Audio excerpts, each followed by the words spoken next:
Hello guys, আমি নিবেদিতা। আবারও চলে এসেছি তোমাদের সাথে একটা নতুন ব্লগ ভিডিও শেয়ার করতে। আশা করছি তোমরা সবাই খুব ভালো আছো, সুস্থ আছো। আর আমরাও কিন্তু সবাই খুব ভালো আছি। তো চলো ভিডিওটা স্টার্ট করি। তোমরা দেখতেই পাচ্ছ যে আমি একটা বোল নিয়ে নিয়েছি। এরপর ওই বোলের মধ্যে আমি 2 বাটি গোবিন্দভোগ চাল দিয়ে দিচ্ছি। এবার ওই বোলের মধ্যে কিন্তু আমি একটু জল দিয়ে দিলাম। তারপর আলতো হাতে কিন্তু আমি চালটাকে 2 থেকে 3 বার ভালো করে ধুয়ে নেব। এবার আমি চালটাকে ছেঁকে নেব।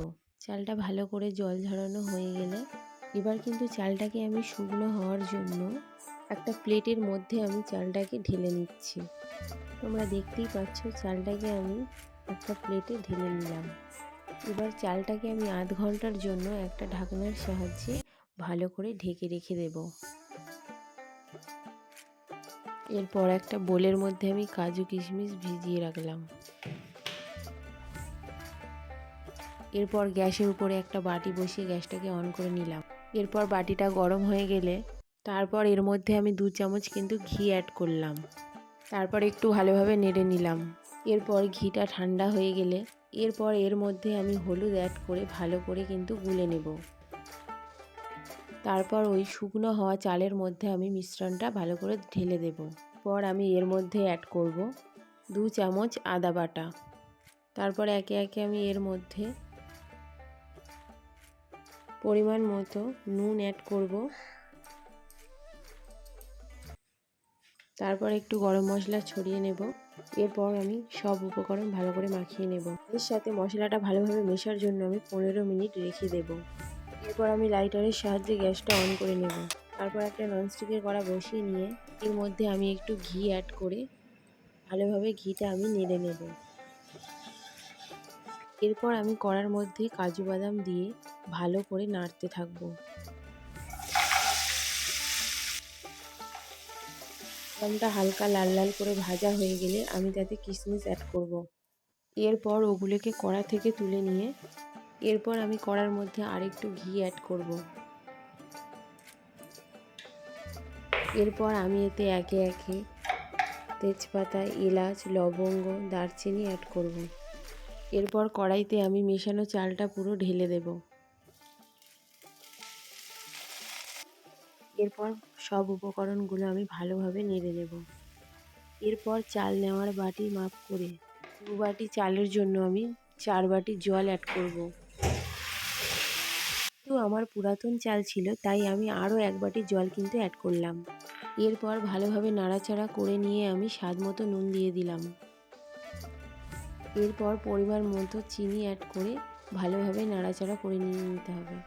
এখানে বলে রাখি জল কম নিলে কিন্তু পোলাওটা ভালো করে সিদ্ধ হবে না।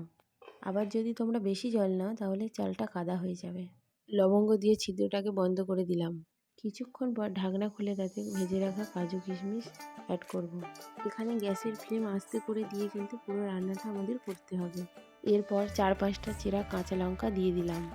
এরপর ঢাকনা দিয়ে আবারও রান্নাটা কিছুক্ষণ করে নিতে হবে। এই লবঙ্গটা দেওয়ার কারণে কিন্তু বাষ্পটা বাইরে বেরিয়ে যাবে না। কিছুক্ষণ পরে আবার ফিরে আসলাম। দেখতেই পাচ্ছ রান্নাটা কিন্তু আমাদের কমপ্লিট হয়ে গেছে। চালটা কিন্তু ভালোভাবেই সেদ্ধ হয়ে গেছে। এই অবস্থায় গ্যাসের ফ্লেম বন্ধ করে কিন্তু আমরা নামিয়ে নেব।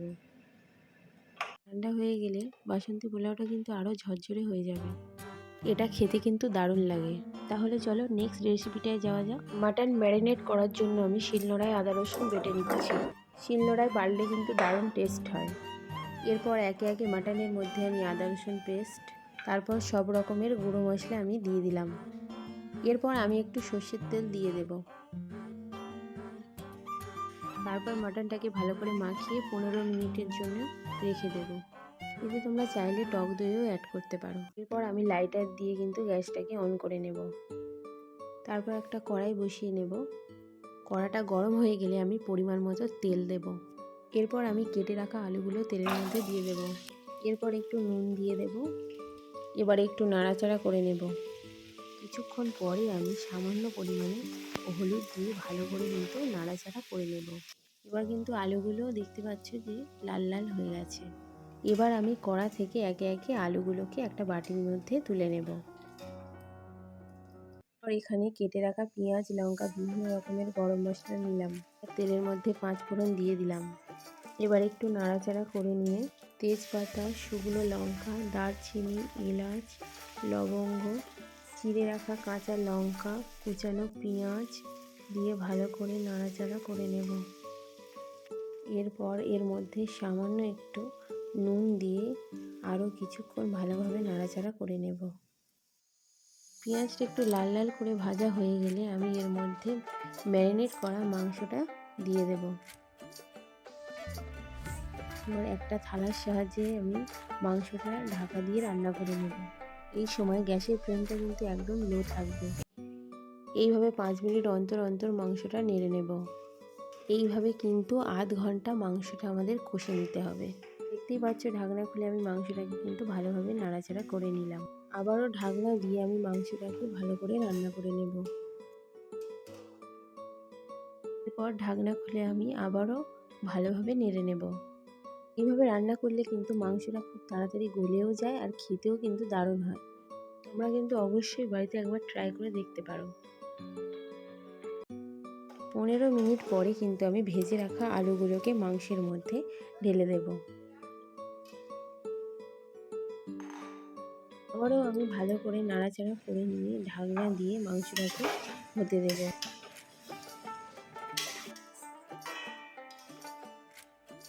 এবার কিন্তু আমি অন্য একটা ওভেনে সসপ্যান বসিয়ে নিয়ে ভালোভাবে জল ফুটিয়ে নেব। গরম জল দিয়ে রান্না করলে কিন্তু মাংসের টেস্ট দ্বিগুণ হয়ে যায়।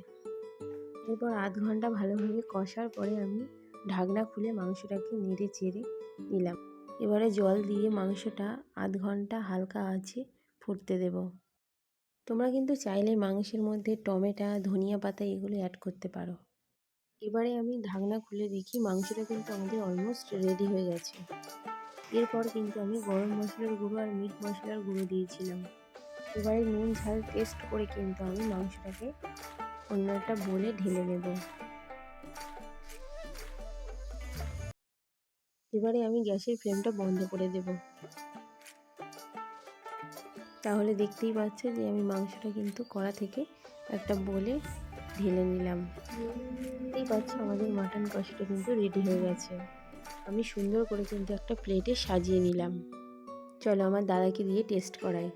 দাদার কিন্তু খেতে এটা দারুণ লেগেছিল।